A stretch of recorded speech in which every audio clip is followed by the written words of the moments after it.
What is going on, guys? It's Wednesday, and that means it's paintball question time. Remember, ask questions below or use hashtag PBQT.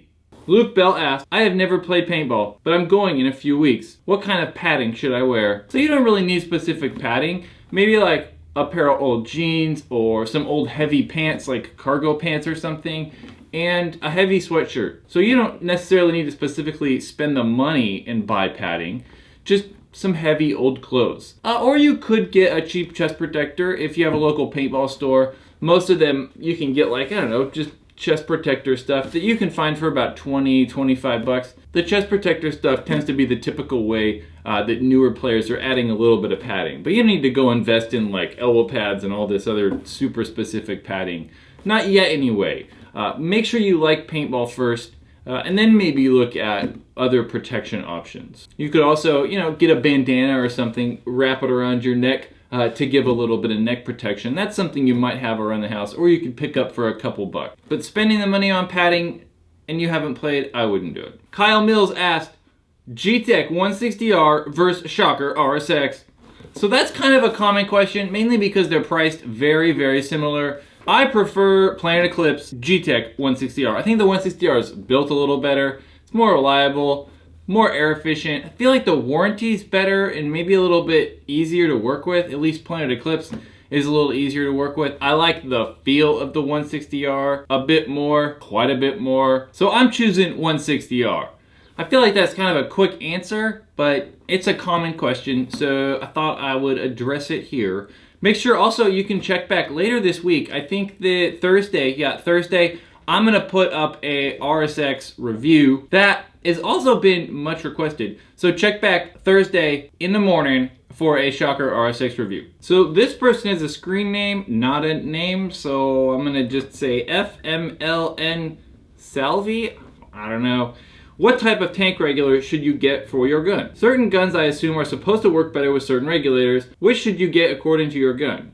gtek, axe, pump gun, or high-end marker? So I don't know if there's like a certain regulator you should get, but there's definitely certain regulator output pressures that are gonna work better. So for most of these higher-end mid-range guns, like you said, the gtek or the axe, any of those lower pressure guns are going to work better with lower or mid pressure regulators. So regulators that are in that 400 to 600 is what I'm going to call low pressure or mid pressure regulators. And a lot of them are adjustable. The Ninja regulators for sure are adjustable. The Gorilla or First Strike regulators are adjustable. The Empire regulators are also kind of adjustable. But I know that the Empire regulators, at least from the factory, aren't adjustable. But if you take out all of the flat shims and then take the bottom Belleville washer that's actually going to be shaped like this and then flip it over, that'll make that tank output about 450.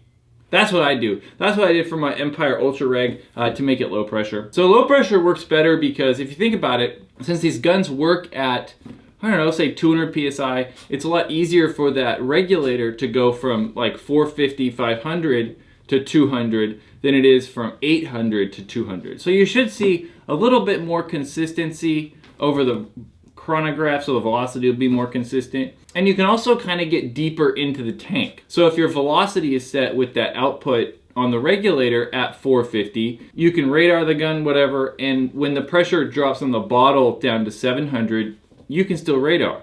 But if you have a higher output tank that say outputs at 800 and you set the velocity, as soon as that tank pressure drops to 700 PSI, the velocity starts to drop. So you don't really get more air efficiency, you can just get deeper into the tank. So low pressure for sure is going to be better on like those mid-range to high-end electronic guns. But depending on which autococker and kind of which pump gun you have, low pressure might or might not work. Again, if you have a cocker that's running at 200 PSI for some reason, like the Revenge autococker, or some pump gun that's running at a very low pressure, you can use those lower pressure tanks. But for the most part, pump guns and autocockers are gonna probably work better on higher pressure. And you definitely need high pressure for like Tipman Spider style guns. So those ones need that 800 PSI or that like kind of standard tank output pressure. So not a specific regulator, but more so specific outputs. I hope that was helpful. That might be a little bit confusing, But maybe go back and watch that a few times and see if that sinks in. If not, ask the question below. Jeremy Hackett, I can't decide what barrel length to get. What is the best size? So barrel length is a kind of a debatable topic. So you need at least an 8-inch barrel to have your paintball gun reach the correct velocity without like really increasing the pressures a lot. Let's look at some different barrel lengths and see what's gonna work best and what I like the most. Woo! So there are the, we'll say 3 most common lengths and probably the 3 you're deciding between. So right there we have a 12-inch, a 14-inch, and that longer one right there, the 16-inch. So at least we can say that I don't believe you should ever buy a barrel over 16 inches. Because all you're going to have to do to get the barrel, or get the paintball to leave that barrel at the correct velocity, is you're also going to have to increase pressures. So with a short barrel, like 6 inches, and then like say like a 20-inch barrel or something like that, you have to increase pressure. So that increasing pressure is going to make the gun kick more, it's louder, you can break more paint, you're not going to get as good air efficiency. So lots of weird things happen when you're going to use a really short barrel or like a really long one. So best barrel length, I think, is going to be between that 12 and 16 inches. And it really is within those 3 sizes at least, just preference. So I like at least that 14-inch. The 12-inch one's going to work fine. You'll get the same accuracy with say like the 12 and the 16. But the 14, I just find easier to aim with over the 12-inch. And the 16 just seems a little bit long. And I know some people might think I'm crazy or weird, but I do feel that that 14-inch is a little bit more accurate than say like the 8-inch or the 16. But I know there's no like evidence to really back that up. But I prefer that 14. 16 is just a little long, and 12-inch is just a little bit harder to aim with. Hayden Joyner asks, I hear people talk about ramping a lot. Can you explain what it is? So ramping is a firing mode for electric paintball guns. Ramping is typically used mainly for tournaments, but some people I guess use it playing rec or just normal paintball days, but it's primarily made and was designed to use in paintball tournaments. So here I have a mini GS. This is going to kind of help illustrate what ramping is, right? So we have semi-auto, right? Trigger. Semi-auto is going to be you pull the trigger and it shoots. So every single trigger pull is one paintball, pew, pew, leaving the barrel. Ramping is, so ramping, unlike semi-auto, is going to be kind of like an enhanced firing mode, right? So one of the more common ramping modes right now, at least, is going to be the NXL firing mode. NXL is a big national tournament here held in the US, and they use ramping. So in their mode, at least, you sustain 3 balls a second, and the gun will shoot 10 balls a second. So as long as I can pull this trigger 3 times in 1 second, which is going to be about that fast, the gun will actually shoot 10 balls a second. So it'll kind of like constantly shoot as long as I'm pulling the trigger. I let go, then it goes back into single shot until I can sustain that 3 balls a second thing.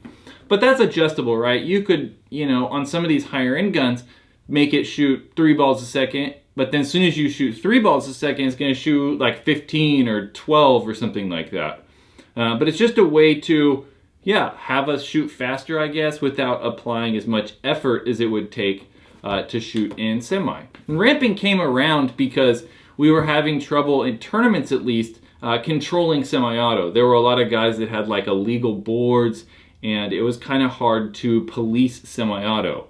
There were secret firing modes where you could like hold the trigger down and push the power button and then like let go of the power button and then pull the trigger twice, and then it would go into like some weird special semi-auto ramping mode that was kind of hard to detect. So we came out with ramping to help regulate firing modes. I hope that was helpful. I don't know. If you have more questions about ramping, leave a comment below. I could answer it, and I'm sure a lot of people watching this video can kind of help elaborate on what ramping is or help clear up misconceptions or questions about it. Thank you everyone who submits questions to these paintball question times. It's much appreciated, and I hope helpful for you guys as well. But if you have more questions, leave comments below, or you can watch more of these paintball question time videos in that big rectangular box Or, as always, check out the Paintball Ruined My Life store in that square one.